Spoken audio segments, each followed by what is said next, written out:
안녕하세요. 이 자리에서 그냥 무척 떨리네요. 이런 시간이 있을 줄 알았더라면 전도학교에 가서 강의를 들을 때 열심히 필기도 하고 그럴 텐데 좀 후회가 되네. 막상 머릿속에 있는 걸 끄집어내려니 깜짝 놀랐습니다. 제 머릿속에 지우개가 한 몇십 개는 들어있는 것 같아요. 하나도 기억이 안 나요. 그래도 제가 이제 전도의 방법이라든지 내용이라든지 이런 거는 뒤에 분들도 많이 계시니까 넘기고, 저는 이제 전도 학교를 다니면서 이제 느꼈던 점과 그런 것들을 한번 말씀드려보려고 합니다. 말씀 중에 좀 내용이 좀 너무 솔직한 내용이다 보니 좀 막장으로 가려거나 아니면 너무 좀 자극적이어도 좀 부족한 점이 많더라도 너그럽게 들어주세요.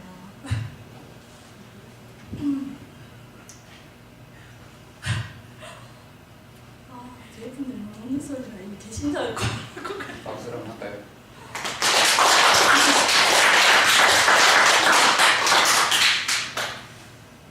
처음 전도학교를 가게 되면서 솔직히 별 기대를 하지 않고 가게 됐습니다. 그냥 분위기에 휩쓸려 가라니까 그렇게 가게 되었던 것 같은데, 처음 가게 되면서 걱정이 되었던 것은 3개월 동안 12주를 다녀야 된다는데 12주 동안 얼마나 지루할까, 그런 걱정이 먼저 앞섰습니다. 그리고 아이를 데리고 간다고 말씀을 해주셨었는데, 솔직히 여러분들도 알다시피 태민이가 워낙 얌전하다 보니 과연 다른 분들께 방해가 되진 않을까, 그런 생각을 많이 하게 됐습니다. 그런데 이제 첫 주 그렇게 출발을 하면서 그래도 내심 이 전도 학교라는 곳이니까 가서 들어보면 나도 전도왕이나 전도의 달인이 될 수 있지 않을까라는 너무나도 높은 꿈과 희망을 안고 처음 시간을 맞이하였습니다. 그 첫 번째 강의는 오리엔텐 형식으로 이제 앞으로 전도를 잘하기 위해서 우리가 해야 될 과제물들과 부담들이었습니다. 과제물들이 너무 얼마나 많은지, 출석을 12주를 해야 되고 노반정도 120명, 교회 등록 10명 이상, 그 다음에 기도훈련을 매일 30분을 해야 되는데 다른 기도는 절대 안 되고 전도에 대해서만 30분 이상을 해야 된다고 합니다. 전도에 대해서 30분 이상 어떤 얘기를 해야 될까, 어떤 기도를 해야 될까 많은 고민을 하고, 하인 부부라는 이제 하나님, 인간, 구원, 그리스도, 양육 이런 이제 외우는 게 있는데 그게 내용이 너무 많아요. 너무 많아서 제가 얼마나 많은지 보여드리려고 자, 보실지 모르겠지만 이렇게 빽빽합니다. 이 양쪽과 뒤에 여기까지 보이시나요? 이거를 외워가지고 그것도 매주 검사를 맡아야 돼요. 학교 때도 공부를 안 했는데 지금 와서 외우려니까 진짜 매주 갈 때마다 이 과제물들을 통과를 해야지 되고, 또 교인을 10명 이상을 등록을 시켜줘야 되고, 그래야 졸업을 시켜주신다는 말씀에 부담이 되었고, 이걸 어찌 외우지 하는 생각에 머리가 아팠습니다. 그렇게 2주, 3주, 4주 갔다 와도 전도를 잘 할 수 있을 거라는 생각이 들지 않았습니다. 과연 이 방법들이 통할까? 요즘 사람들은 어떤 사람들인데 나부터도 거리에서 누가 말을 붙이며 폐행하니 지나쳐오는 판에 이런 방법이 통할 거라고는 생각이 절대 들지 않았습니다. 솔직히 전도학교라고 와서 배우는 게 별로 배울 게 없는 것 같았습니다.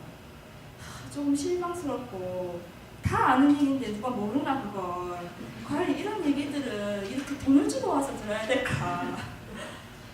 점점 의욕이 스물어들고, 정말 여기 와서 나는 이 방법들을 배워가지고 몇십 원씩 전도할 수 있을 줄 알았는데 내가 너무 많은 기대를 했구나 그런 생각들이 들었습니다.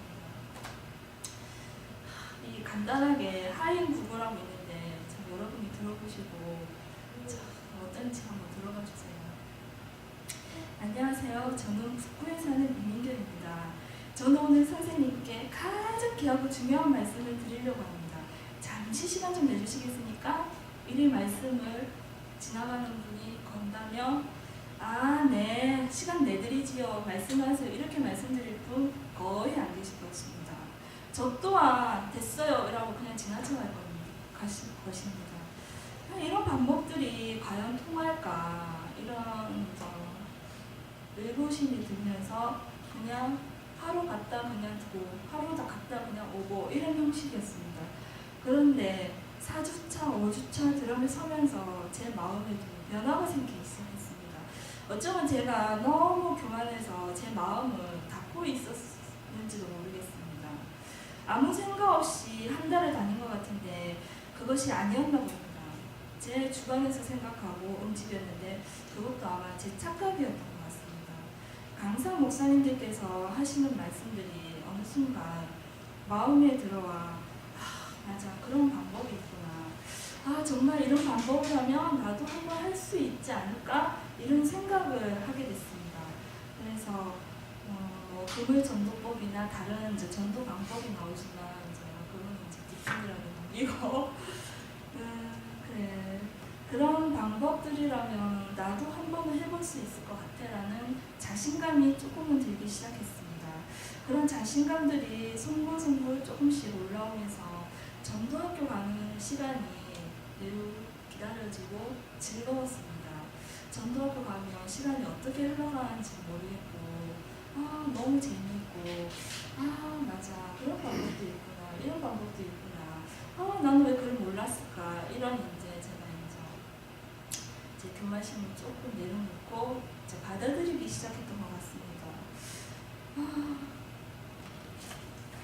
박수 한번 해줍시다.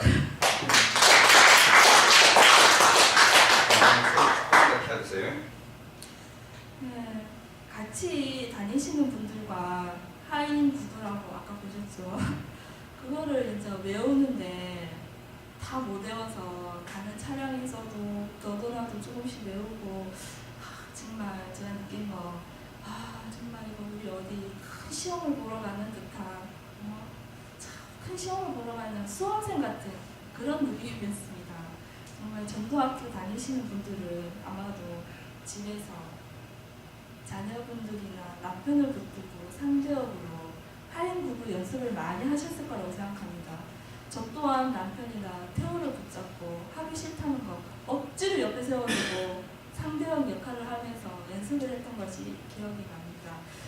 그때는 이걸 외우느라 주는 순간순간 왜 이렇게 안 외워질까 짜증도 나오고 다 외우고 나면 나도 몰래 뿌듯해서 박수도 한번 치면서 이랬던 기억이 나는데 지금 생각해보니까 너무 재미있었던 기억이었던 것 같습니다.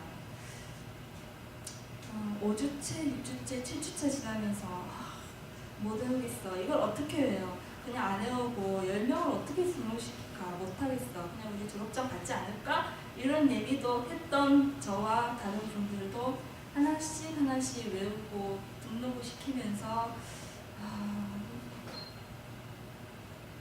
너무나 뿌듯했던 그런 시간들이었던 것 같습니다. 이 10명을 등록시키기 위해서 주위 사람을 탄색하고 집에 있는 식구들, 특히 우리 자녀들 이 자녀가 없었으면 어떻게 했을지 몰라요.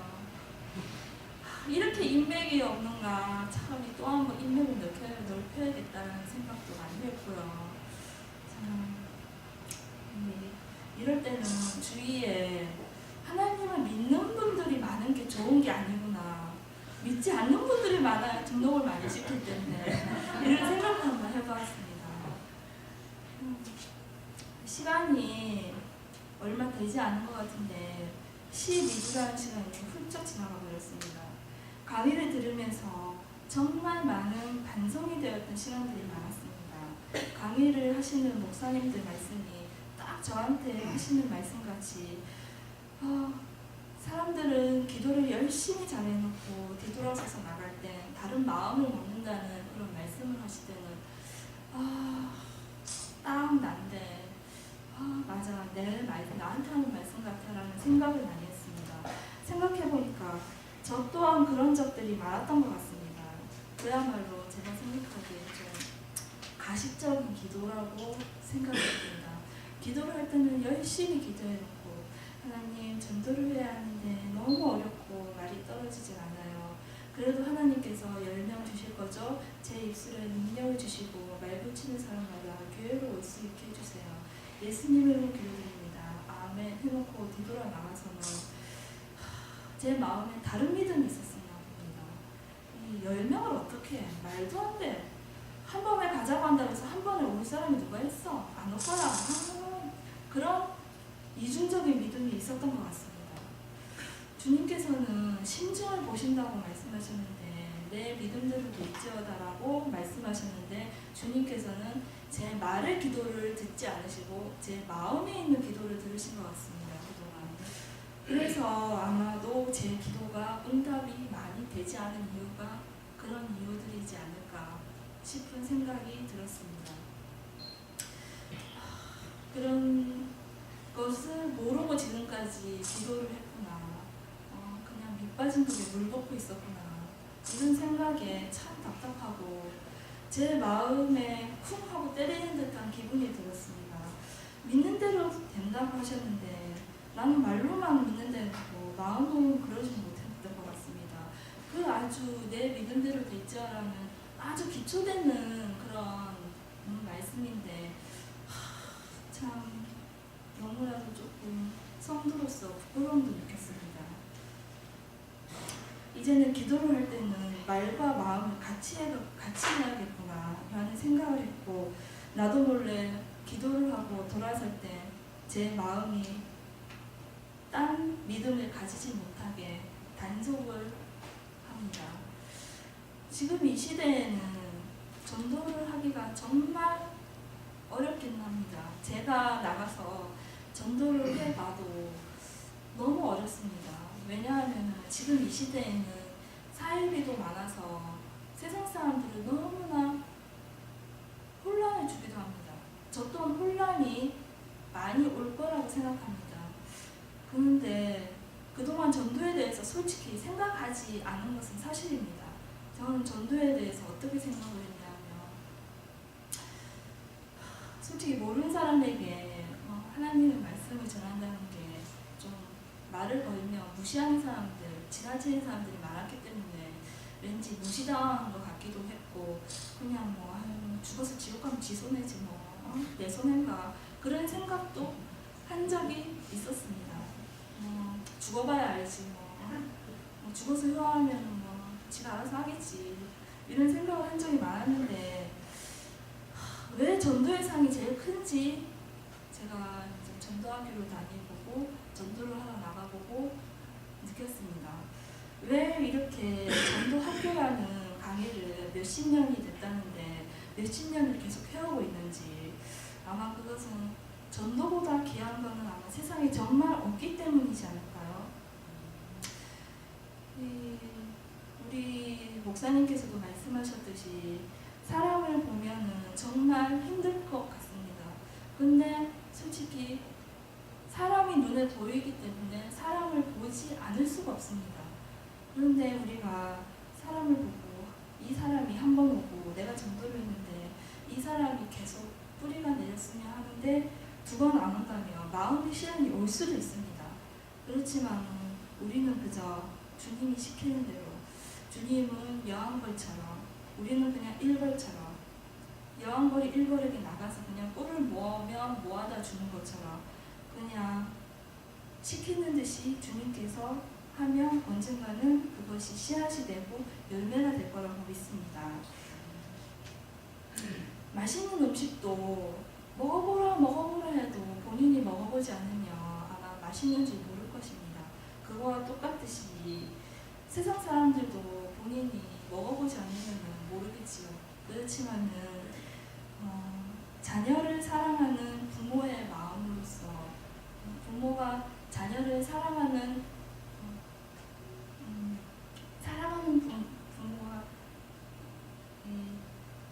부모가 사랑하는 자녀에게 밥을 안 먹고 있으면 한 숟갈이라도 더 먹이고 싶은 그런 심정으로 저희들도 아마 그런 주님의 마음으로 그래도 힘들어도 나가서 전도를 한다면 이 부산도 교인이 넘칠 것이고 언젠가는 우리의 국교도 아마 기독교가 될 수 있을 거라고 믿습니다. 아멘.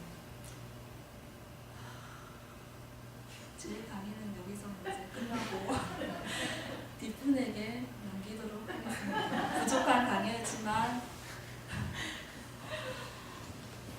잘 들어주셔서 감사합니다.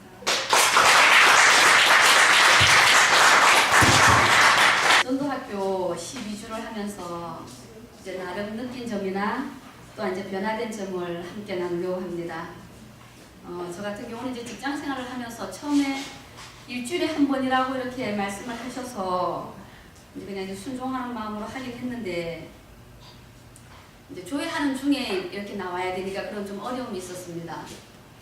그렇지만 이제 뭐 또 어차피 시작한 거 끝까지 가야 되겠다는 마음으로 이제 12주를 잘 마쳤는데 마치고 나서 제가 느낀 게 그런 어떤 애로사항을 충분히 감수할 만큼 전도학교 훈련이 참 가치 있는 일이었다고 이렇게 생각을 합니다. 왜냐하면 처음에는 이제 우리 참석한 모든 분들이 이래서 전도가 되겠어? 이게 무슨 효과가 있겠어? 이런 마음을 반신반의하고 들어갔는데 이제 3개월이 지나서는 우리가 스스로 변해 있는 우리 마인드가 변해 있는 것을 발견을 했습니다. 하면 되겠구나. 이게 괜히 하는 게 아니고 다 이런 과정을 거쳐서 교회가 부흥을 했다고 하니까 우리도 한번 해보면 되겠다. 이런 스스로의 어떤 그런 생각들이 변해 있는 것을 보면서 충분히 가치 있는 일이구나 이런 생각을 합니다. 제가 전도를 그러면 어떻게 해야 되는가를 이제 곰곰이 좀 생각을 해봤습니다. 그래서 나름 그냥 이렇게 간략하게 제가 요약을 해봤는데 첫째로는 우리 생각을 바꿔야 됩니다. 우리는 쉽게 어떤 생각을 하냐면 전도라 하면 그 어떤 전도에 특별히 은사가 있는 사람이 하는 것이다. 또는 전도에 달란트가 있는 사람이 하는 것이다. 나 아닌 누군가가 분명히 전도를 한다는 생각을 합니다. 거기서 항상 본인은 빼는 것이죠. 그런데 복음이라는 것이 우리가 거저 받았기 때문에 하나님께서는 거저 주라고 했습니다. 그래서 우리가 그 어느 특정한 사람이 하는 것이 아니라 우리 모두가 정말 책임감과 어떤 사명감을 가지고 해야 되는 것이 전도구나 그런 생각을 일단 합니다. 그래서 우리가 생각을 바꾸고 전도에 한 걸음 다가서야 되겠다는 생각을 해봤습니다. 그리고 두 번째는 기도를 해야 됩니다. 왜냐하면 우리의 힘으로는 사람의 마음을 바꿀 수가 없습니다. 움직일 수가 없습니다. 그래서 이렇게 큰 교회들 보면 기도팀을 운영하는 것을 볼 수가 있습니다. 예를 들면 전도 기도팀이라든지 목사님의 사역을 돕는 기도팀을 운영하는 것을 볼 수가 있는데 그것이 그만큼 우리가 하는 일에 어떤 성령의 역사가 일어난다고 우리가 믿기 때문에 그런 기도팀으로 계속 후원을 해주는 것을 볼 수가 있습니다. 그래서 우리가 기도로 준비하고 성령의 도우심을 구하고 전도에 나가야지만은 어떤 성령의 역사가 나타난다고 봅니다. 그래서 우리가 늘 기도를 해야 되고 그 다음에는 입을 열어서 우리가 전해야 됩니다. 지금 다들 이렇게 예수를 믿은 지 기본 10년, 20년 이렇게 된 분들은 다 알고 있습니다. 그 원리를. 우리 모두가 다 죄인이고 그 다음에 독생자 예수를 십자가에 달리셔서 우리 죄를 사해 주셨고 그 다음에 예수 그리스도를 통해서만 우리가 제사함을 받고 구원받고 천국 백성이 된다는 그런 원리를 다 알고 있습니다. 그런데 중요한 것은 우리가 전하지를 않는다는 것입니다. 입을 벌려서 절대 전하지 않습니다. 그래서 저희들이 전도학교를 하면서 이거는 해도 되고 안 해도 되는 것이 아니라 반드시 해야 되는 것이다. 왜냐하면 하나님의 명령이기 때문에. 그래서 우리가 복음을 전하지 않는 것은 죄를 짓는 것입니다. 하나님의 명령을 거역하는 죄죠. 그래서 우리가 때를 얻든지 못 얻든지 우리가 입을 열어서 복음을 전하자. 그리고 네 번째는 강권하여 데려다 내 집을 채우라고 했습니다. 그래서 우리가 교회로 인도하는 일을 해야 되는데 우리는 어떤 생각을 하냐면 우리의 생각이 항상 앞서갑니다. 우리는 전도를 시작도 하지 않고 저 사람이 올까 안 올까 정착을 할까 안 할까를 미리 염려하는 것입니다. 그런데 우리는 전하면 됩니다. 그 사람이 정착을 하고 안 하고 오고 안 오고는 하나님이 하실 일이기 때문에 그래서 우리는 쉽게 생각해서 교회 오는 걸 너무 쉽게 생각하는데 저는 그렇게 생각했습니다. 아, 교회 성전을 밟고 예배당에 들어와서 설교 시간에 하나님의 말씀을 듣는 그 한 시간도 하나님의 은혜고 성령의 역사라고 생각을 합니다. 우리가 길 가는 사람 붙잡고 내가 돈 10,000원 줄게 우리 교회 와서 1시간만 설교 들어. 과연 그 사람이 몇 명이나 있겠습니까?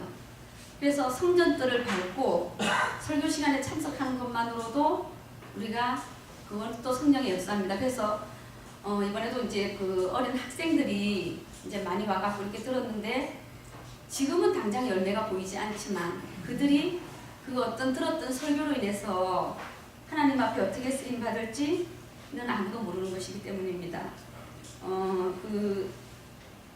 우리 이번에 전도학교 했던 그 남교회, 부산 남교회 그 정현도 목사님이라고 있습니다. 그분이 잠깐 간증을 하시는데 중학교 1학년 때 이제 같은 반에 있는 친구가 일요일만 되면 데리러 오더랍니다. 자기는 너무 가기가 싫은데 이번 주도 와서 데리러 오고 또 안 갔답니다.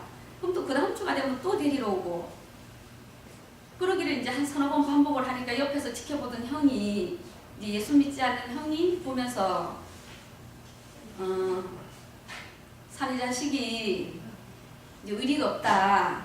저렇게 친구가 와서 가자 하면 한번 가주지. 그래 본인이 그때 중학교 1학년인데 그 말이 너무 자존심이 상해서 그 친구를 따라갔답니다. 그래 뭐 내가 한번 가주지. 그러고 그 친구를 따라서 교회를 갔는데 그 길로 하나님한테 붙잡혀서 결국 목사님이 됐다고 합니다. 그래서 그런 이제 간증을 들어볼 때 우리는 뒤 문제를 생각하지 말고 우리가 전에서 교회에 오는 것까지도 이제 하나님의 어떤 은혜고 성령의 역사라고 저는 생각을 합니다. 잠깐 제 간증을 하나 할게요. 저는 자랄 때 아주 그 충청북도 산골짜기에서 자랐습니다. 뭐 문화 혜택이라고는 받아볼 수가 없는 아주 산골 두매 산골인데 그 이제 인근에 조그마한 교회가 하나 있었어요. 근데 이제 그건 목사님도 안 계시고 여자 전도사님이 한 분 계셨는데 놀이가 없으니까 매일 그 교회 가서 놀았어요. 매일 그 뭐 문화 혜택이라고는 없으니까 그 교회 가서 놀고 거기가 아예 우리 놀이터고 말하자면 이제 안식처였습니다. 그래서 이제 그런 이제 이렇게 뭐 초등학교, 중학교 과정을 거치고 이제 이렇게 뭐 또 성장을 했는데 그때만 해도 뭐 예수가 뭔지 성령이 뭔지를 전혀 모르는 가운데 그러다가 이제 이렇게 크고 방학을 했다가 뭐 개학을 했다가 이제 이러면서 쭉 살았는데 결혼을 했습니다. 결혼을 해가지고 살다 보니까 어느 날 정말 힘들 때가 있었습니다. 다솔이가 아주 어릴 때였는데 제가 그 당시에 제 느낌으로는 얼마나 힘이 들었냐 하면 살아가야 할 이유가 하나도 없었어요. 죽을 수밖에 없는 상황이구나. 이렇게 살면 뭐해? 그런 게 아주 제 이제 머릿속에 꽉 차가지고 아 그냥 죽어야 되겠다. 이렇게 살 이유가 없는 거예요. 도저히 1%도 살 이유가 없는 거예요. 그래갖고 하루 종일 방에 누워갖고 그 방 안에 사각 모서리만 제가 쳐다봤어요. 어디에다 못을 쳐갖고 목을 맬까? 넥타이로 어디다 목을 매면 실패하지 않고 죽을까? 그러면서 하루를 보냈어요. 하루 종일을. 그러다가 이제 어두워졌어요. 밤이 됐는데 어떤 마음이 드냐면 정말 하나님이 계실까? 하나님이 도대체 있기는 있는 건지 내가 기왕 죽을 거면 하나님이 있는지 없는지 확인해 보고 싶은 거예요. 그게 이제 어쩌면 성령의 역사겠죠. 그 당시에는 그런 생각도 못하고 단지 어릴 때 다녔던 교회의 어떤 추억만 있을 뿐인데 그래갖고 제가 집에 지갑을 다 뒤져보니까 전 재산이 12만 원이 있더라고요. 그래서 제가 하얀 봉투에 돈 12만 원을 다 넣었어요. 다 넣고 생명부지인교회 그 목사님이 아무도 모르는데 우리 집에서 가장 가까운 교회를 찾아갔어요. 그날 새벽 4시에 밤 새도록 이제 고민을 하고, 지금도 제가 토시 하나 안 틀리고 그 봉투에 썼던 글귀를 기억을 합니다. 제가 그 봉투에다, 하얀 봉투에다 돈을 12만 원을 넣고 봉투에다 SOS라고 썼습니다. 그러고는 제가 죽을 수밖에 없는 상황입니다. 저는 살아가야 할 이유가 없는 사람입니다. 목사님을 모르는데 제가 목사님 저를 위해서 기도 좀 해주세요. 그렇게 제가 메모를 해가지고 40일 작정 새벽 기도 이렇게 해가지고 봉투를 써가지고 십자가에 불 써있는 대로 제가 그냥 찾아갔어요. 그리고 가니까 그때는 이런 광대상이 아니고 이렇게 막 나무로 된 이런 큰 광대상이어서 불만 켜져 있고 목사님이 마침 안 보이더라고요. 그래서 잘 됐다 이러고는 살살 와가고 그 봉투를 광대상에다 올려놓고, 목사님이 이제 저 뒤에서 기도하고 계셨겠죠. 그래서 광대상에다 올려놓고 이제 앉아 있는데, 그때부터 얼마나 눈물 콧물이 나는지 40일 동안 아마 한 바퀴에서 흘렸을 겁니다. 그러면서 40일이 지났는데 우리 말대로 이제 뒤집어진 거예요. 성령 체험을 하고 예수를 만나고, 그래서 40일이 지나고 나니까 살아가야 할 이유가 1% 없었는데 40일이 지났는데 내 상황은 똑같은데 어떤 마음이 드냐면 죽어야 할 이유가 하나도 없는 거예요. 박수 한번 합시다.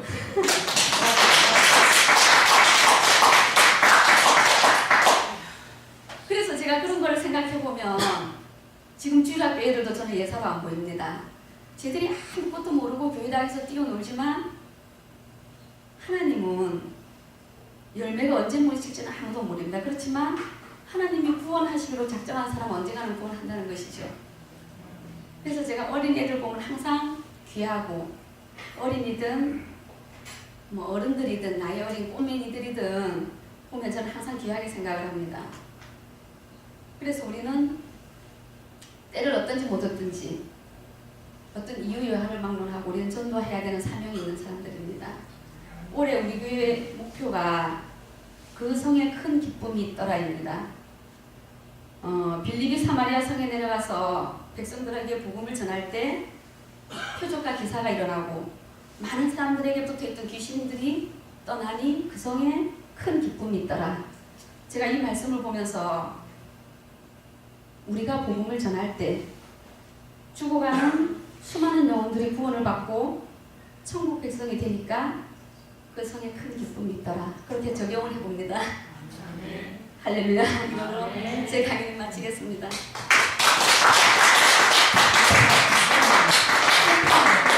다시 한번 인사드리겠습니다. 앞에 두 분이 너무 잘하셔가지고 제가 할 말씀을 다 드려가지고 좀 지루하겠지만 그래도 제가 준비한 내용이 있기 때문에 다 전하도록 하겠습니다.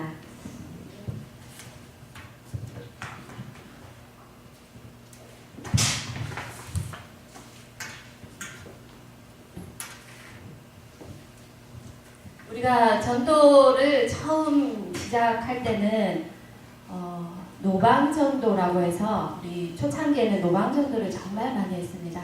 밖에 가서 찬양도 부르고 구포에 가서 율동도 하고 이제 그런 반응을 보면은 그 시대에는 정말 사람들이 순수했기 때문에 이 찬양 소리가 좋아서 머뭇거리고 듣고 있다가 가고 또 그 말씀 전하시는 분의 목소리가 너무 좋아서 듣다 가고 이런 것들이 있었는데 요즘에는 이 노방전도가 잘 먹히지가 않습니다. 그런데도 불구하고 전도는 미련한 방법이 좋습니다. 전도하면은 우리가 떠오르는 것이 요즘도 밖에 가면은 구포시장 같은 데 가면은 마이크를 들고 예수, 천국, 불신, 지옥 하는 분들이 계십니다. 그리고 우리가 거리를 걸어가다 보면은 요즘에는 하도 전단지들이 많은데 중국집, 식당, 아니면 무슨 학원 이런 전도지들이 너무 많습니다. 우리 임영 집사님께서 말씀하셨다시피 우리 믿는 분들도 지나가다 보면 그런 내용들을 잘 안 받으려고 해요. 받으면 쓰레기가 되기 때문에. 근데 저는 받아줍니다. 왜 받아주냐면 그분들이 하시는 연세를 보면은 우리 부집사님 정도 연세 되시는 분들이 알바식으로 일을 하시기 때문에 저는 그걸 다 받아가지고 내가 버릴지언정 내가 받아서 내 가방에 넣습니다. 그러니까 우리 성도님들도 그거를 주면 보시지는 말고 그냥 받아는 주세요. 그냥 사입이 이런 데는 아니지만은 자 그래서 이 노방전도는 우리가 길거리에서 하는 것이고 또 모르는 사람들을 만나서 하는 것인데 옛날과 다르게 이 노방전도 하기가 너무나 어렵고 힘이 듭니다. 잘 안 받기 때문에 전도지를. 자 그런데 우리 전도자 학교를 가니까 노방전도를 120명을 저희들에게 목표를 주었습니다. 그래서 한 주에 우리가 20명씩 안 해가면 졸업이 안 되기 때문에 저희들이 교회에 있는 그동안에 굴러서 막 떠다니던 전도지, 성도님들이 주워가지 않는 전도지, 저희들이 모조리 다 회수를 해서 전도지 노방전도하는데 사용을 해서 썼습니다. 그래도 모자라서 저희들이 참여전도회가 노방전도 할 수 있는 물 티슈를 제작을 해주어서 그것도 저희들이 다 지금 소비를 하고 있는데 이렇게 우리가 전도하는 방법에는 여러 가지가 있지만 그 중에서도 이 노방전도 참 미련합니다. 요즘 시대에는. 근데 하나님의 성경의 말씀에 보면은 전도는 너무 고상하게 하거나 또 너무 세련되게 하면 전도가 잘 안 됩니다. 그래서 하나님의 말씀 성경에 보면 고린도전서 1장 21절에 보면은 하나님께서 전도에 미련한 것으로 믿는 자들을 구원하시기를 기뻐하셨도다. 그 어떻게 보면 미련한 것이 다른 사람들, 믿지 않는 사람들에게는 먹힌다는 거죠. 너무 내가 많은 것을 자랑하고 내가 가진 학식을 자랑하고 내가 가진 지식을 자랑하면 사람들의 마음의 문이 안 열린다는 겁니다. 자, 어떤 나이 많은 전도사님이 기독서점에서 노방전도를 하기 위해서 그 세월 수만큼 전도지를 사가지고 계속 거리에 나가서 전도지를 뿌렸습니다. 그런데 그분이 하루는 기독교 서점의 점원에게 찾아와서 자 이제는 내가 이 나이가 되도록 전하다 보니까 아무런 열매가 없다. 그래도 내가 마지막이라고 생각하고 이 전도지를 사서 내가 전해야겠습니다 하고 말을 했습니다. 그런데 그 말을 듣던 저 구석의 서점에서 손님으로 온 한 청년이 이 노인 할아버지에게 뛰어왔습니다. 할아버님 안녕하십니까? 저를 잘 모르시겠지만 저는 우리 할아버님을 잘 압니다. 그래서 이 할아버지가 저를 잘 안다고요? 예. 할아버님께서 언제 저에게 전도지를 주셨냐면 10년 전 6월 25일 오후 6시 30분쯤에 할아버지께서 부산역 앞에서 전도지를 나누어 주고 계셨습니다. 그래서 그 전도지를 받아서 제가 하나님을 믿게 되었습니다. 그뿐만 아니라 우리 모든 가족이 믿게 되었고 저의 여자 동생은 인도에 선교사로 가게 되었습니다. 이 말을 들은 할아버지는 이 연세가 되도록 미련한 짓을 한 겁니다. 아무런 사람도 할아버지에게 찾아와서 그 전도지 덕분에 내가 하나님을 믿었습니다 라고 말한 사람 아무도 없었습니다. 하지만 이 청년이 할아버지에게 찾아와서 이 말을 하고 난 다음부터는 할아버님의 마음이 바뀌기 시작했습니다. 내가 10년 전에 보낸 그 전도지를 통해서 이렇게 귀한 생명이 전도를 받다니 너무나 놀라운 일이다. 남들이 보기에는 그 전도지가 허접해 보이고 또 그 전도지가 이 미련한 일을 내가 계속해도 될까? 또 이것 때문에 하나님을 믿는 사람이 있을까? 하는 의문이 생깁니다. 하지만 결과는 일어난다는 사실입니다.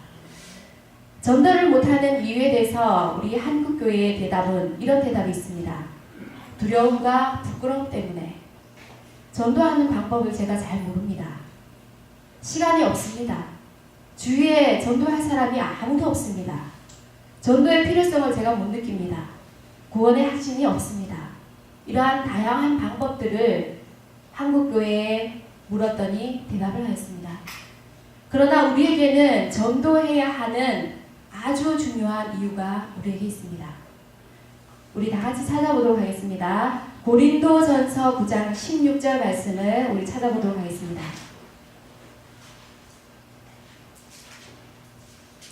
고린도전서 9장 16절 말씀입니다. 우리 찾았으면 우리 앞에 계신 우리 김선미 집사님께서 한번 읽어주시겠습니다.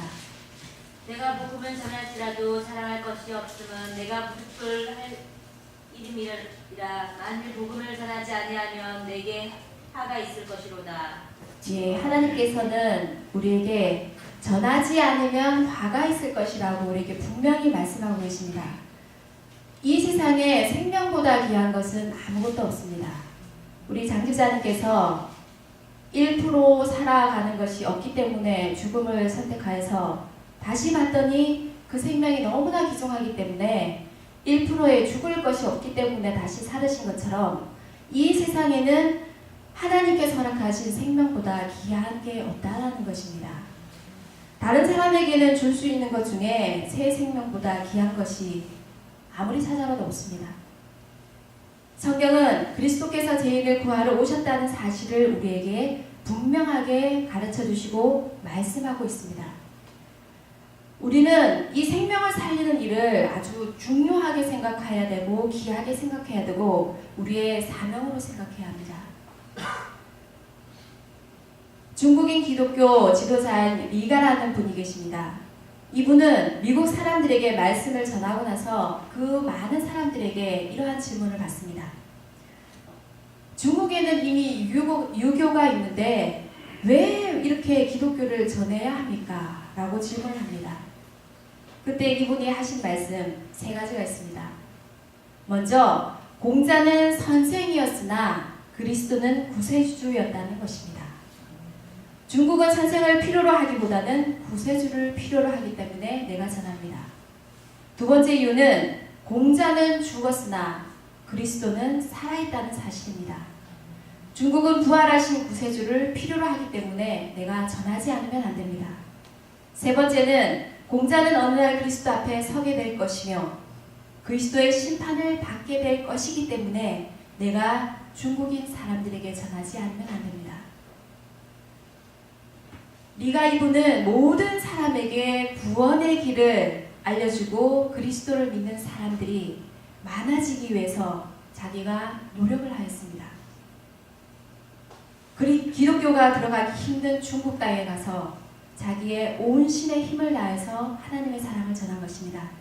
하나님께서는 이처럼 온 세상을 사랑하시기 때문에 너무나 사랑하시기 때문에 하나님의 복음을 전하는 것을 지금도 원하고 계십니다.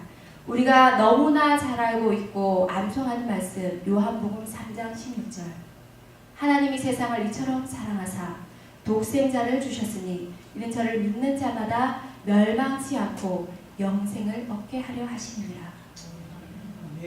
너무나 기조한 말씀입니다. 우리가 전도를 하다 보면은 또 복음을 잘 받아들이는 사람이 있는가 하면 받아들이지 않는 사람이 있습니다. 반드시. 기독교인들에게 그것도 상처를 입었고 또 복음에 대해서 거부감을 가지는 사람 또 기독교를 타 종교보다 싫어하는 사람들 너무나 많습니다. 그래서 인터넷상에는 안티라고 하는데 이러한 사람들에게 복음을 전하다 보면은 여러 가지 무안을 당하는 경우가 아주 많이 일어납니다. 그럴 때 그들에게 맞서지 않으면서 정중하게 복음을 전하는 일은 우리에게 지혜가 필요합니다.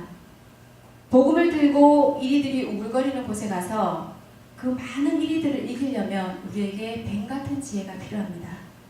그래서 저희들이 전도자 학교에 가니까 이런 것을 가르쳐 주셨습니다.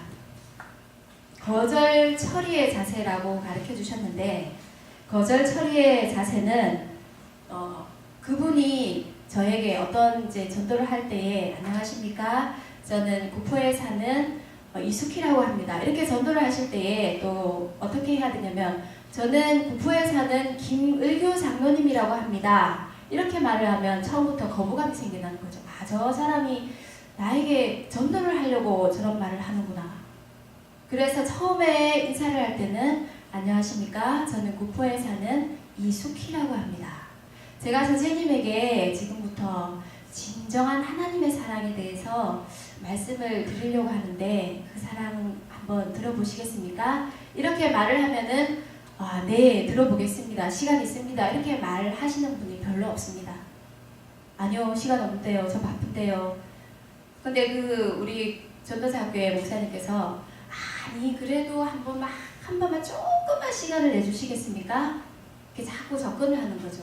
접근을 해서 그분이 이런 말씀을 하면 예, 선생님 말씀이 다 맞습니다. 그러나 이렇게 해서 또 말씀을 이어가는 것입니다. 자, 그래서 이렇게 인정하는 것이고 네 맞습니다 하고 인정하는 것이고 그 다음에는 질문법이 있습니다.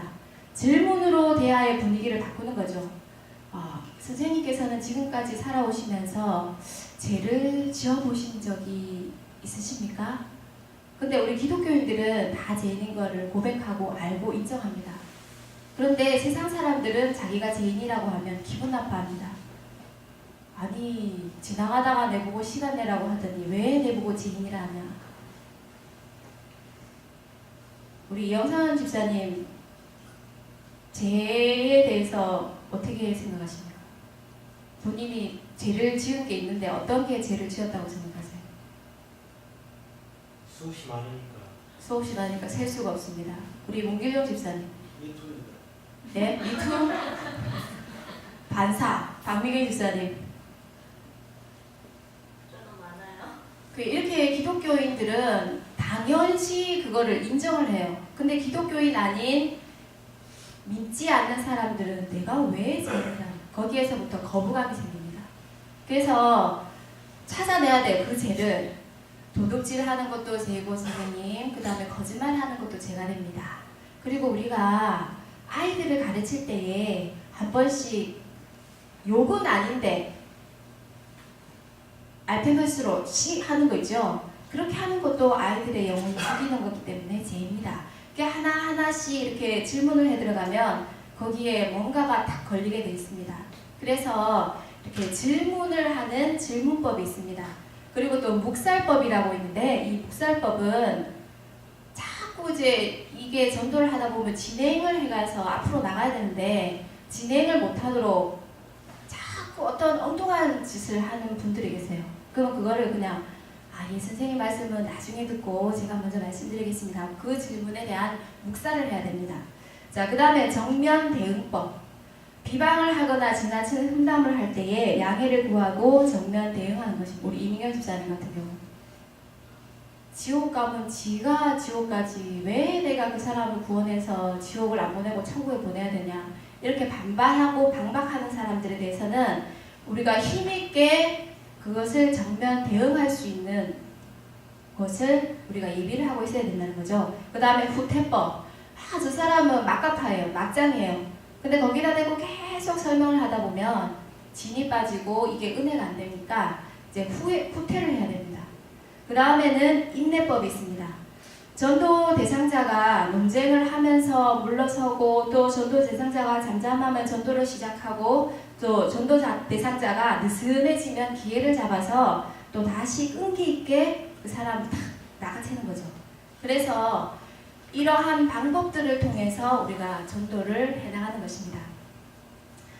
자, 그 다음에 우리가 전도해야 하는, 힘써야 하는 진짜 이유가 지금부터 나옵니다. 하나님께서 기뻐하시는 일이며 우리에게 부탁하신 일이기 때문에 우리는 꼭 전도를 해야 합니다. 마가복음 16장 15절 말씀에 보면 또 가라사대 너희는 온 천하에 다니며 만민에게 복음을 전파하라 라고 말씀하셨습니다. 우리가 만민에게 가려면 그야말로 영어, 일어, 중국어 다 해야 됩니다. 근데 그렇게는 못하지만 우리 이웃들에게 전해야 되겠죠. 자, 어느 의사 선생님께서 개인 병원을 개업하셔서 아주 이 병원이 너무너무 잘 됐습니다. 그래서 이 의사 선생님의 밤마다 취미생활이 하나 있었습니다. 뭐냐면 간호사들을 다 퇴근시키고 책상에다 금고를 다 붓습니다. 그래서 그 하루에 벌어들인 돈을 세알립니다. 그러면서 흐뭇한 미소를 지으면서 하루하루를 보냈습니다. 그런데 이 의사 선생님에게 매 순간이 돈을 살리다 보니까 갑자기 걱정거리가 생겼어요. 내가 이렇게 열심히 하다가 뭐 또 내가 죽으면 어떻게 하지? 이 돈 많은 걸 누구한테 주고 가지? 걱정거리가 생긴 겁니다. 내가 하나님 앞에 가면 무엇이라고 또 보고를 들을 수 있지? 환자들을 고치고 돈만 세다 왔다고 보고하면 내가 너무 부끄러울 것 같아. 자, 이런 생각을 할 때 부끄러워서 이 의사 선생님은 자기 혼자지만 얼굴이 뜨거워졌습니다. 자, 그 후부터 그분은 바뀌기 시작했습니다. 이 부끄러운 모습들을 어떻게 하면 하나님이 가장 기뻐하는 모습으로 내가 변화시킬 수 있을까 생각을 하다가 환자들이 오면 그 환자의 가장 약한 부분을 이용해서 사랑해주고 칭찬해주고 정성을 들여서 치료해주고 돈이 없는 사람에게는 깎아주고, 자, 그래서 그 환자들에게 복음이 들어가기 시작했습니다. 그 병원을 찾아오는 모든 사람들은 육신이 약하기 때문에 그 육신을 강건하게 만들어주시는 의사 선생님의 말씀이라면 최고로 여깁니다. 그렇기 때문에 병과 죽음에서 싸우는 이 환자들에게 이 의사 선생님은 환자들을 돌보면서 하나님의 말씀을 전하기 시작한 것입니다. 그리고 나서 이 의사 선생님의 밤의 생활이 바뀌기 시작합니다. 돈을 세던 그 생활들을 다 접어주고 성경을 읽기 시작했고, 그날 영혼 구원받은 사람들의 명단을 적어서 기도하기 시작했습니다. 그후부터 하나님께서 영광 받아주시겠다라는 그 기쁨 때문에 이 의사 선생님은 하루하루가 너무나 기뻤습니다. 인생의 만족을 느끼며 살고 있다는 간증이 저절로 나왔고, 병원도 잘 되고 있다는 간증을 여러 사람들에게 하고 다녔습니다. 이만큼 전도는 전도를 향한 주님의 마음을 기쁘게 해드리는 것입니다. 천국의 VIP 자리에 앉을 수 있는 사람, 그분은 바로 전도자입니다. 하나님을 사랑하고 이웃사랑을 실천하기 위해서 우리는 또한 전도를 해야 합니다. 전도를 위해서 우리가 잘 아시는 사도 바울 선생님께서는 자기가 누릴 수 있는 자유도 포기하시고 권리도 포기하였습니다. 고린도전서 9장에 보면은 바울 사도는 그리스도 안에서 주어진 자유를 잘못 이해한 것도 아니고 잘못 해석한 것도 아니었습니다. 그런데 자기가 받을 수 있는 많은 권리와 많은 혜택이 있었는데 그것들을 다 버렸다는 거죠. 사도 바울은 모든 그리스도인이 얽매이는 것이 하나인 것이 바로 죄이기 때문에 그 모든 것에서 자유함을 주고 싶었습니다. 그래서 무엇이든지 마음대로 할 수 있는 자유를 선물로 받아서 그것을 행하기 시작하였습니다. 그래서 사도 바울은 9장 1절부터 14절까지의 말씀을 보면은 내가 자유자가 아니냐, 사도가 아니냐, 예수 우리 주를 보지 못하였느냐라고 말을 합니다. 예수님이 직접 사도로 세워주신 사람이라는 것, 또 사도이기 때문에 교회와 성도들의 높임을 받을 수도 있고 또 부양을 받을 수도 있습니다.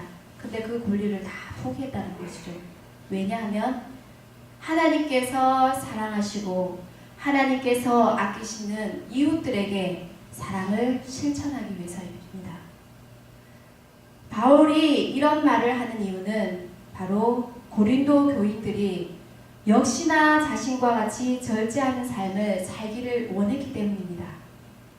바울은 이와 같이 성도들이 자신처럼 절제하는 삶을 살라는 것으로 끝내지 않고 9장 15절부터 23절에 보면 자신이 자유와 권리를 포기하면서까지 목적을 밝히고 있습니다.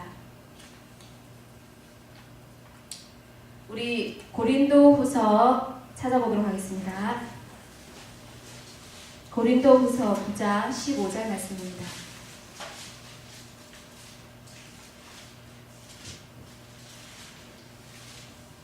우리 노정수 장로님 성경책 있으십니까? 없어요. 그럼 그 뒤에 김을규 장로님 9장 15절 읽으라고요. 예.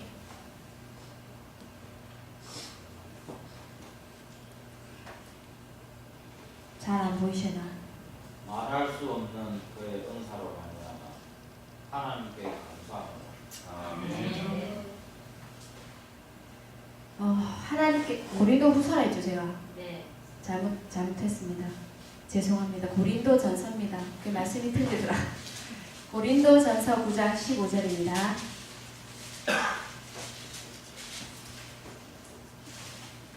그러나 내가 이것을 하나도 쓰지 아니하였고 그 다음에 19절.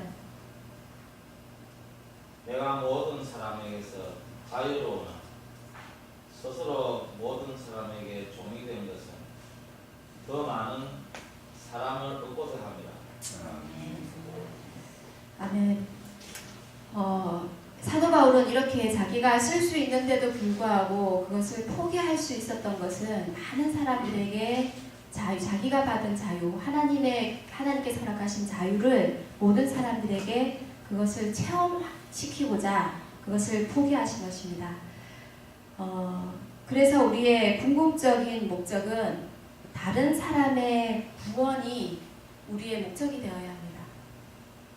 그래서 우리가 전도를 할 때에 여러 가지의 방법이 있는데 저희도 전도자 학교에 가서 배운 방법 중에는 그물 방법도 있고 그 다음에 직접적인 방법도 있고 간접적인 방법도 있는데 저희들은 주로 간접적인 방법을 사용했습니다.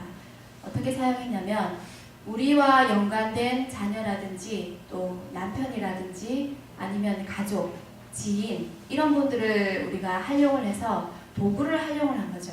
도구를 활용을 해서 그 사람들을 통하여서 교회로 인도되게 하고 전도받게 하였습니다. 자, 우리 성도님들도 앞에 말씀드린 것처럼 전도는 두렵고 부끄럽고 또 전도할 방법을 모르겠고 시간도 없고 성경도 내가 잘 모르고 또 주위에 전도할 사람도 찾아봐도 없고 전도의 필요성도 못 느끼겠고 이 시간에 그 모든 것을 찾으시기 바랍니다. 하나님께서는 이렇게 우리에게 하나님의 사람을 보내주신 우리의 이웃들을 너무나 사랑하시기 때문에 그 사람들이 구원의 반열에 들어오기를 지금도 원하고 계십니다. 그 구원의 반열에 들어오게 하는 방법이 바로 나를 통하여서 들어오게 한다는 것입니다. 미국의 최대 석유 회사였던 그 회사가 중국에 지사를 내기를 원해서 지사를 냈습니다. 이때의 회사에서 요구하는 요구사항이 있었는데 관리자의 자격은 젊은이로서 고등교육을 받았으며 중국어를 잘하고 그 다음에 지도자의 자질을 갖춘 자, 너무나 힘든 자격을 갖춘 사람입니다. 그러나 이런 자격 조건을 갖춘 적임자를 찾기에는 그렇게 쉽지는 않습니다. 오랜 시간이 지나고 나서 이 회사에 그런 한 사람을 추천받게 되었습니다. 그를 추천한 사람은 기사에서 찾는 적격자를 알고 있습니다. 그런데 그를 고용하기 위해서는 결코 쉽지는 않을 것입니다. 자, 그렇습니까? 그러면 그분의 연봉은 얼마나 됩니까? 그분의 연봉은 $600입니다. 그러면 요즘으로 치면은 아주 적지 않은 돈인데 그러면 그 사람을 우리 회사에 오게 하면 효과가 있습니까? 예. 그러면 그 사람을 데려오는데 연봉의 최대 20배를 주도록 하겠습니다. 그래서 $12,000를 주도록 하고 그 사람을 데려오시오. 정 안 되면 $15,000를 주십시오. 자, 이렇게 얘기를 하였습니다. 그래서 회사의 입장에서는 바로 그 사람들에 가서 그 내용을 전달하면 여기에 있는 분들은 아마 저도 저를 비롯해서 아마 다 가실 겁니다. 연봉이 그만큼 올랐기 때문에. 자, 그런데 그 적격자인 그분은 이러한 말을 합니다. 제가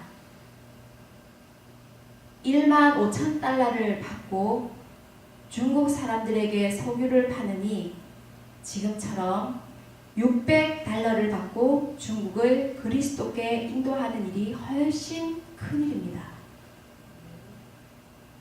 이 사람은 미국의 유명한 대학을 나와 중국 선교사로 지금 일하고 계셨습니다.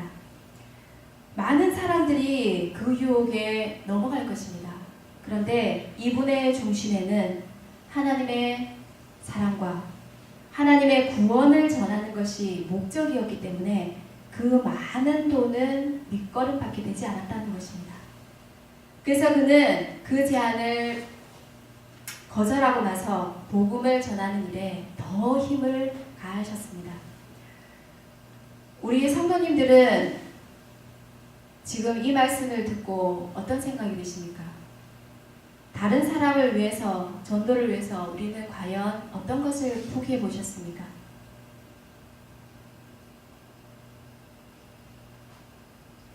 우리 전도자 학교에 수료하신 모든 분들은 9월 26일부터 12월 19일까지 12주나 되는 시간들을 보내면서 아침 9시에 교회에서 출발을 합니다. 출발하는데 말이 쉬워서 12주지 처음 들을 때는 입이 벌어졌습니다. 그야말로. 그런데 그 12주에 우리 전도자 학생들은, 수료자들은 전도를 하기 위해서 우리의 시간들을 포기했습니다. 우리의 시간을 포기하고 우리가 하고자 하는 일들을 포기하고 생명을 살리는 일에 우리가 투자를 한 것입니다. 그랬더니 교회에 새로운 사람들이 늘어나고 또 학생들이 늘어나고 한 번 바뀌지만 우리 장립사님이 얘기했듯이 길거리에 나가서 10,000원을 주고 교회 오세요 해도 교회 잘 안 옵니다. 그런데도 불구하고 우리 전도자 학교 수료한 모든 분들은 10명의 등록 교인을 만들기 위해서, 등록자들을 만들기 위해서 자기의 생활과 시간과 모든 것들을 포기하고 하나님의 사람을 살리는 일에 우리가 전심전력했다는 것입니다. 박수 한번 합시다. 사람들은 자기가 잘 아는 이야기를 하면은 눈이 번쩍거립니다. 김 장로님은 부부 얘기를 하면 번쩍거릴 것이고, 우리 이영선 집사님은 지금 햄 이런 얘기를 하면 번쩍거릴 것이고, 문길영 집사님은 지금 타일 바르는 그쪽에 얘기를 하면 눈이 번쩍거릴 것이고, 우리 장량혜 집사님은 보험 얘기를 하면 눈이 번쩍거릴 것이고, 우리 구호영자 집사님 같은 경우는 며느리가 아프시니까 며느리에 대한 치료 방법에 대해서 얘기를 하면 아마 눈이 번쩍거릴 것입니다. 이렇게 사람들의 눈을 번쩍이게 하는 것은 그 사람의 통일성이 있어야 됩니다. 내가 무엇을 하든지 그 사람들이 관심사가 있어야지 눈이 번쩍거리게 할 수가 있습니다. 시골에 사는 할머니와 할아버지들에게 아무리 니체가 어떻고 경제가 어떻고 칼빈주의가 어떻고 안 먹힙니다.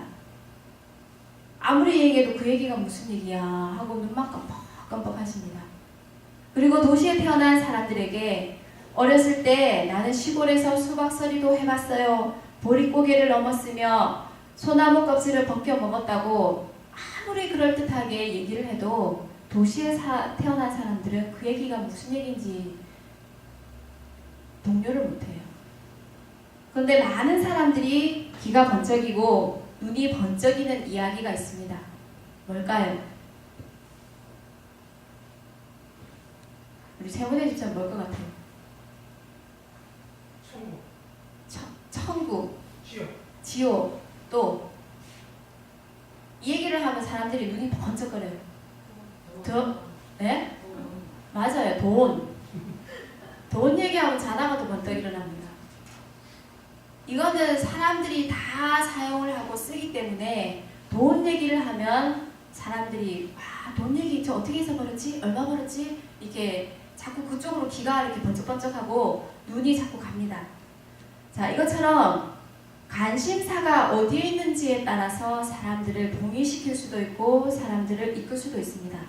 사람들은 자기가 관심을 갖고 있는 것, 자기가 잘 아는 얘기를 하면은 눈이 번쩍이고 또 그 얘기에 관심이 갔습니다. 주님께서는 제자들 중에서 베드로를 부르실 때 이러한 방법을 사용했습니다. 내가 너로 이제 사람 낚는 어부가 되게 하겠다. 마태복음 4장 19절 말씀에 나옵니다. 물고기를 잡던 베드로에게 사람 낚는 어부가 되게 하겠다는 주님 말씀은 인신매매단을 만든다는 건가? 예수님은 베드로에게 가장 익숙하고 자기가 잘 아는 사람을 낚는 어부가 되게 한다니까 관심이 가게 됐습니다. 복음 사역을 특별한 사람만 하는 것이라고 우리는 많은 분들이 오해를 합니다. 하나님은 지금 나의 직업을 통해서 사람을 낳고 싶어 하십니다. 우리는 내가 모르는 다른 것을 통해서가 아니라 내가 가장 잘 아는 것, 나에게 가장 익숙한 것, 그리고 내가 잘 할 수 있는 일, 내가 다니는 직장, 그리고 나의 가족, 내 생각을 가지고 복음을 전하기를 원하고 있습니다. 올해 우리 주일학교 목표가 100명이었는데 이게 비하가 있습니다. 제가 하려고 한 게 아니고요. 교육관에서 몇 분이 이렇게 모이셨는데 어떤 분이 그러시더라고요. 작년이었는데 이제부터 이 주일학교 사람도 없고 큰일 났네, 큰일 났어. 이렇게 듣는 제가 기분이 확 상하더라고요, 그 순간에. 그래서 아니에요. 내년에 우리 주일학교 목표가 100명입니다. 그 얘기를 목사님이 들으셨어요. 그래서 100명이 된 겁니다. 조금 격려합시다. 어쩔 수 없는 말을 했는데 그 어쩔 수 없는 말이 저의 목표가 된 거죠. 그래서 오늘도 제가 한차를 데리고 어딜 가는데 주일학교 100명을 채워야 되잖아요. 그게 이제 제 눈에는 돈이 안 보이고 이제 애만 보이는 거예요. 주일학생 애만 보여요. 어떤 애가 산정 부족으로 지나가길래 너 이름이 뭐야? 몇 학년이야? 그러니까 4학년이라 하더라고요. 그래서 그러면 저기 교회 우리 부산 명성교회 있는데 아니 그거 모른대. 요 부남 순복음교회는 안 돼요. 그럼 우리 최희원이라고 아니? 그러니까 잘 모른대. 아 그러면 토요일날 2시에 부남 순복음교회에서 우리 2시에 만나도록 하자. 너 이름은 뭐니? 그러니까 조혜연이래요. 근데 제가 관심사를 얘기했는데 그 애가 보니까 주일학교도 전도하기 정말 힘들거든요. 우리 여기 계신 성도님들도 밖에 나가서 주일학교 아이들 데리고 오려면 잘 안 됩니다. 그런데 제가 걔를 보니까 뭔가 조금 부족해 보여요. 1%가 부족해 보여요. 근데 그 아이에게도 믿음을 심으면 하나님을 사랑하게 되면 그 모습이 바뀔 거니까 제가 얘기를 한 거죠. 그러니까 잘 받아들이더라고요. 그래서 저는 이제부터 밖에 나가면 아이들만 계속 보여요. 아이들이 지금 여기 세 줄에 다 앉아서 100명이 돼야 되는데 목사님이 선포는 하셨고 그래서 우리 선생님들하고 선생님들과 의논해서 지금 100명을 만들어야 되니까 선생님들도 10명씩 하십시오 하고 말씀을 드려서 제가 모범을 보여야 되기 때문에 제가 지금 눈에다가 불을 쓰고 다닙니다. 그래서 우리가 전도하는 것은 방법이 따로 있는 것이 아니고 제가 잘 아는 것, 내가 잘 할 수 있는 것, 내가 제일 익숙한 장소에서 하려고 하는 것이 그게 전도의 방법입니다. 전도자 학교에 가서 많은 것을 저희들이 배워왔습니다. 그런데 그 전도자 학교에서 배운 것은 우리가 실생활에 하려고 하면 조금 저희들이 이렇게 바꿔서 해야 돼요. 그러니까 우리의 방법대로, 우리의 생각대로 해야 되기 때문에 그것을 적응은 하지만 그대로 하기에는 조금 부족한 부분이 있다라고 말씀을 드리고 싶습니다. 그래서 새해에는 우리가 전도를 잘 할 수 있는 방법을 전문가들이 적어놓은 걸 제가 10가지를 추려서 가지고 나왔습니다. 첫 번째는 자신이 하려고 하지 말아야 합니다. 우리 전도사 학교에 가니까 기도를 하루에 30분씩 해서 적어내는 게 있었습니다. 그야말로 전도에 대해서만 기도를 해야 되는데 기도하기가 그렇게 쉬운 것은 아니기 때문에 전도를 하려면 자기가 생각하고 있는 사람이 또 있어야지만 그 사람을 위해서 이렇게 기도를 해줄 수가 있는데 이렇게 자신이 하려고 하면은 안 되고 하나님 앞에 우리가 기도하는 자세로 내가 하나님 이런 부분을 하겠습니다 라고 얘기를 할 때 하나님께서는 그 기도를 들어주신다는 거죠. 자, 그 다음에 두 번째로는 등잔 밑에서 우는 영혼을 발견해야 합니다. 가까운 데서부터 우리 전도 대상을 찾아야 하는데 전도의 기본 중에 기본이 평생 한 명 전도법을 책을 만드신 우리 류희태 목사님께서는 아는 사람부터 전도를 하라고요. 모르는 사람 전도하기 힘들잖아요. 그러니까 아는 사람부터 우리가 접근을 해서 전도를 하면은 그 전도가 먹힌다는 겁니다.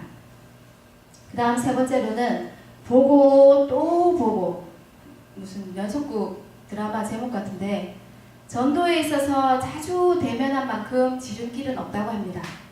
전도왕이라고 불리는 모든 사람들의 공통점은 출근길에 만나서 안녕하십니까? 집 앞에 만나서 안녕하십니까? 기다리다가 마주치는 척 하면서 안녕하십니까? 이렇게 인사를 한다고 해요.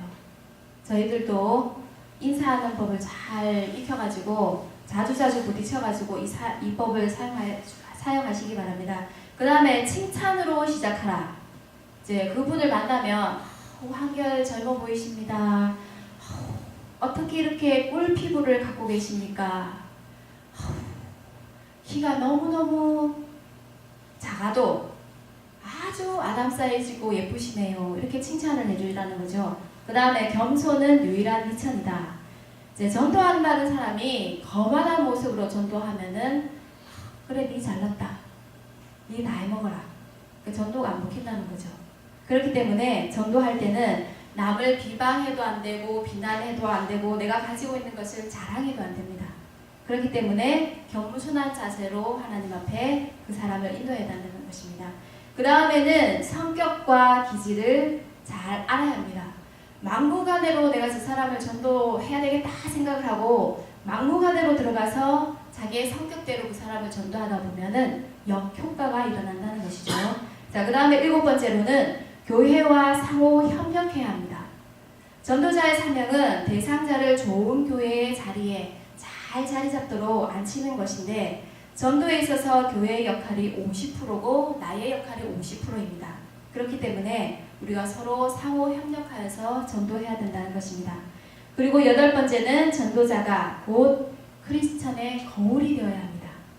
나의 모습은 잘 하지 못하면서 전도를 하다 보면 거울이 돼서 그 사람이 다시 나를 바라보게 됩니다.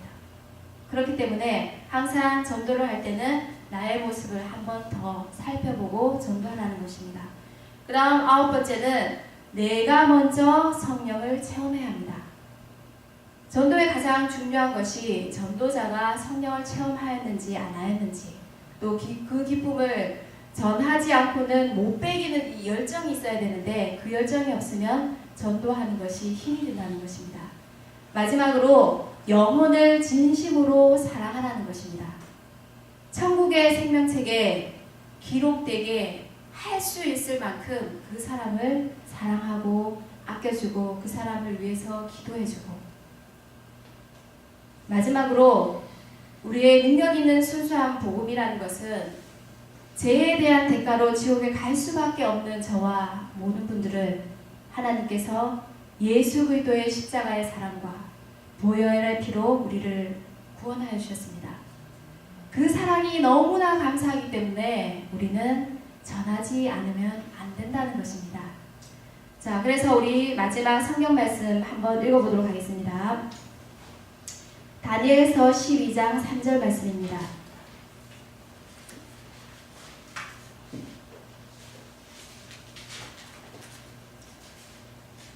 다니엘서 12장 3절 말씀, 우리 찾았으면 한 목소리로 합독하시겠습니다. 지혜 있는 자는 궁창의 빛과 같이 빛날 것이요 많은 사람을 옳은 대로 돌아오게 한 자는 별과 같이 영원토록 빛나리라. 영원토록 빛나시는 우리 모두가 되시기를 바랍니다.